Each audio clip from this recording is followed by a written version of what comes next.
प्यार से कहना धन निरंकार जी। तो महापुरुषों, दास की पत्नी सत्संग में जाती थी और दास को भी बोलती थी सत्संग में जाने के लिए। तो सत्संग में जाने को पहले जी नहीं करता था।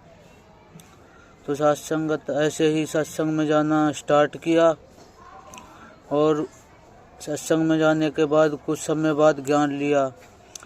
शुरुआत में कई उलझने थी, जैसे कि हम एक दूसरे के धन निरंकार बुलाते हैं पाँव छूकर, तो ये दास की समझ में नहीं आई बात। तो दास ने किसी महापुरुष से पूछा, तो दास को बताया गया कि जो हमारा शरीर होता है और उसके बीच में आत्मा है, जो आत्मा है वो परमात्मा का ही अंश है, इसलिए हम शरीर को नहीं उस आत्मा को धन निरंकार बुलाते हैं जो परमात्मा का अंश है। तो साथ संगत पहले दास बोल भी नहीं पाता था। जैसे जैसे सत्संग में जाना स्टार्ट किया और मन में कई विचार थे, कई सवाल थे, जिनका आंसर मिलने धीरे धीरे स्टार्ट हो गए और मन को एक अलग अनुभूति महसूस हुई। हम जो ये पैसे से हम अपने शरीर का सुख प्राप्त करने के लिए यहाँ वहाँ भटकते रहते हैं।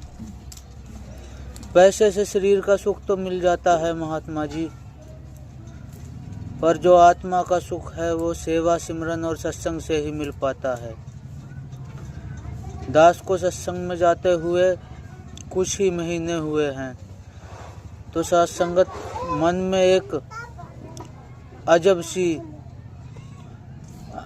दिल के अंदर एक ऐसी खुशी सी महसूस होती है जैसे कि कुछ प्राप्त कर लिया हो, और ऐसा लगता है जैसे कि संसार में भूले भटके फिरते थे हम और कुछ हमें प्राप्त हो गया है। एक अद्भुत ही नज़ारा, अद्भुत ही एक अनुभूति होती है मन के अंदर। एक ऐसा लगता है जैसे जिस लिए हम इस संसार में आए हैं हम उस मार्ग की ओर चल पड़े हैं, और महापुरुषों के साथ जुड़कर, उनके चरणों में जुड़कर, सत्संग के साथ जुड़कर, सेवा सिमरन में जुड़कर उस लक्ष्य को भी प्राप्त किया जा सकता है जिसलिए प्रभु पिता परम पिता परमात्मा ने हमें संसार में भेजा है। तो साथ संगत दातार कृपा करे, साथ संगत के चरणों में विनती है अपने